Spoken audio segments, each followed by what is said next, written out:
Thursday, dropping to around 47 on Friday with a chance for snow as well. All right, thanks, Stacey. Is Facebook listening in on your conversations at home? Why, some say it's for sure happening, but now Facebook is firing back. If you're like me and you've ever scrolled through Facebook and noticed ads triggered by searches that you've actively typed into a browser, you're not alone. But now some people fear Facebook is listening in on their conversations through the camera or microphone. Some people have taken to Twitter recently saying they never searched a product, only discussed it verbally, and ads pop up. Like this tweet that reads, "I've been talking about getting a cat. I didn't post about it anywhere, but I did start seeing ads for cat food." She's not alone. I was trying to decide with another friend between Luna bars or what are they, the Kind bars, and immediately I got an ad for a Luna bar.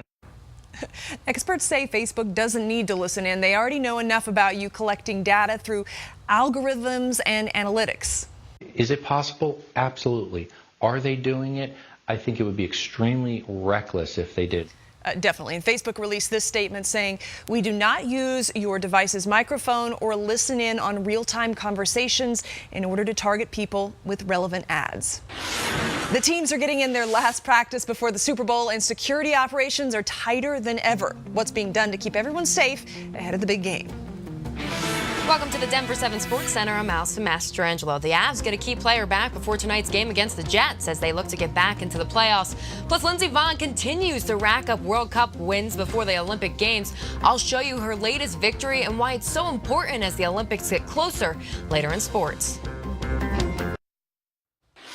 At 5:30, we are back with a look at our top stories. Today marks 5 years since Kelsey Schelling disappeared. Family and friends gathered today for a prayer vigil to help keep her memory alive. Her boyfriend has been arrested, but her body still hasn't been found. And the U.S. Fish and Wildlife Service needs your help finding these men. They're accused of trespassing and breaking into cars at the Rocky Mountain Arsenal National Wildlife Refuge in Commerce City, causing at least $10,000 in damage. And tonight, CSU basketball coach Larry Eustace has been placed on administrative leave. This time last year, Eustace faced allegations of scaring and emotionally abusing his players. Assistant head coach Steve Barnes will take over now, including at tonight's game against Nevada. I'm meteorologist Stacey Donaldson. There is a cold front headed to Colorado, which is kicking up these winds. They've mostly been between 30 and 40 miles an hour today. Here across the Front Range, higher gusts, 66-mile-an-hour gusts at Berthoud Pass right now. And these winds will continue in through tonight. We already have some rainfall here for northeastern Colorado. Snow has been falling all day up into our higher elevations. But tomorrow, this will change over to snow for the northeastern part of our state. Here in Denver, though, we'll have some chilly overnight lows, 26 degrees for tonight. We'll also have 20s in the mountains, but as those winds continue to gust, it will feel much colder out there. As you wake up tomorrow morning, we'll have 29 degrees. It'll be cloudy and chilly with those wind gusts still occurring across the Front Range, but we also have a chance for snow tomorrow, and I'll tell you exactly where and what we are expecting coming up. All right, thanks, Stacey. Now that Denver is a finalist for Amazon's HQ2, the company wants more information. The Denver Chamber of Commerce tells us they want to know more about our workforce, education, transportation, and zoning.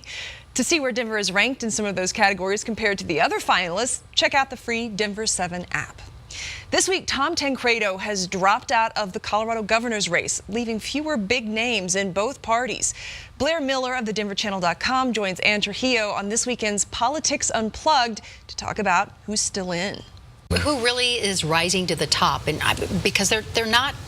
I don't think they're everyday household names. Well, no, and I think that's sort of the story right now is no one's really rising to the top. There's a Keating poll out late last year and a poll that came out recently from the University of Colorado that some Republicans have kind of shied away from. But both of them said that no matter Democrat, Republican, the voters, more than 50% are still undecided on who they want to vote for. And in the Republican polls, a lot of those people who were decided for Tancredo. So now that he's out, I think it kind of throws the Republican Party way up in the air. Kind of shake things up. And you can also hear what she says about the impact Colorado's marijuana tax has and hasn't had on Colorado schools tomorrow at 4 on Politics Unplugged. Super Bowl Sunday is just one day away, and security is ramping up across Minneapolis. It takes thousands to prepare for a level 1 security event like the Super Bowl, and ABC's Maggie Rulli has more on how the city plans to keep everyone safe.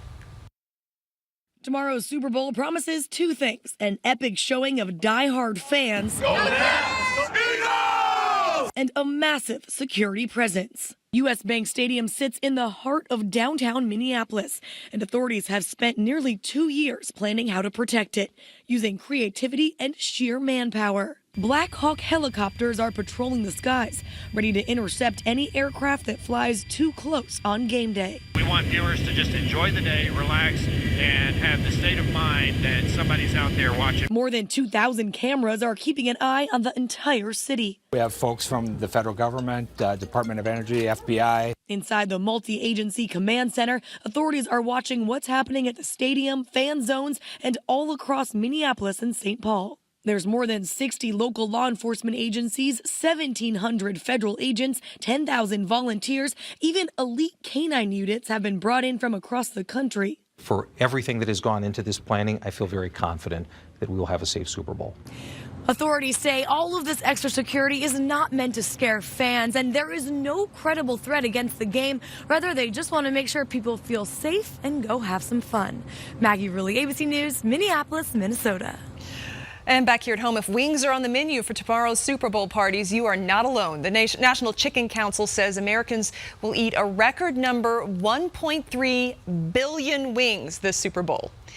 And look at this cute overload. These puppies who played so hard in the annual Puppy Bowl yesterday at DIA were put up for adoption today, and all of them have been adopted. The nationally televised Puppy Bowl will be on Animal Planet tomorrow. It's something we'll all go through, but so few of us know how to process the grief that comes with losing a loved one. The stories that have been told really break your heart. I mean, they're really sad stories, but they're not sad because we're doing something about it, and that wasn't being done before. Next, meet this week's 7 Everyday Hero, who is helping people learn to cope in the worst times.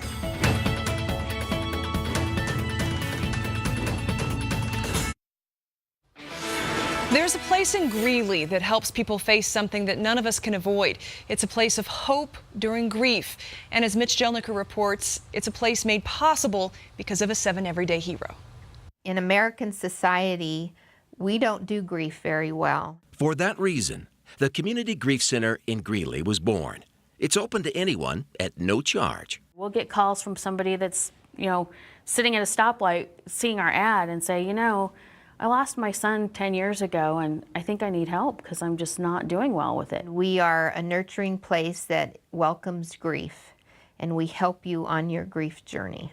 Debbie Baker is a clinical psychologist who helped start the Community Grief Center. I really want to stress, we are not a counseling center, we're a companioning center.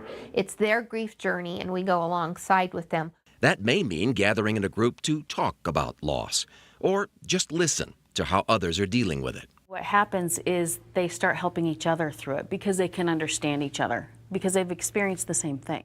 People from 5 to 105 come to this nonprofit and leave feeling better about something that few know how to discuss. To see people walk in pain and broken, and to see them walk out not healed, but with the possibility of joy in their hearts because they've been able to talk and to begin to heal.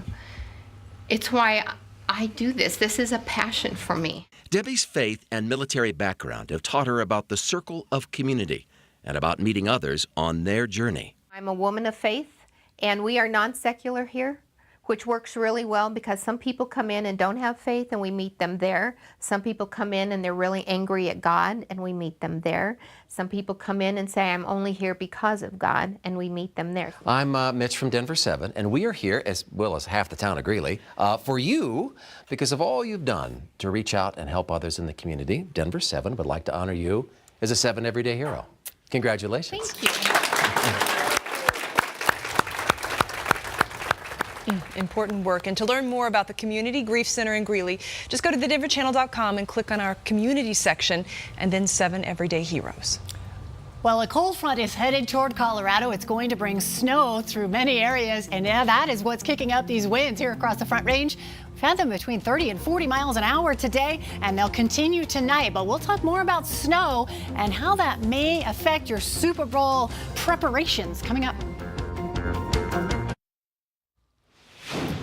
I'm meteorologist Stacey Donaldson. What a beautiful day today. Lots of sunshine here across the Front Range. We had light snow up in the high country, but the winds have been howling. And so we had low visibilities at times throughout the day. We have rain in Akron right now. You can kind of see the demarcation here of the showers off in the distance and then some clearing here off to the east there. But here in Denver, we've just seen a few high clouds and no rain or snowfall. That may change into tomorrow. We are going to continue with the mountain snow tomorrow, even tonight, and then we'll have light snow for northeastern Colorado tomorrow, where we've mostly had rain moving through. We have a chance for flurries in Denver, but it's a small little window early tomorrow morning, perhaps between 7 and 8:30 in the morning. Otherwise, just cloudy skies that will clear up later in the day. 53 degrees outside right now, our humidity at 26%, and our winds only about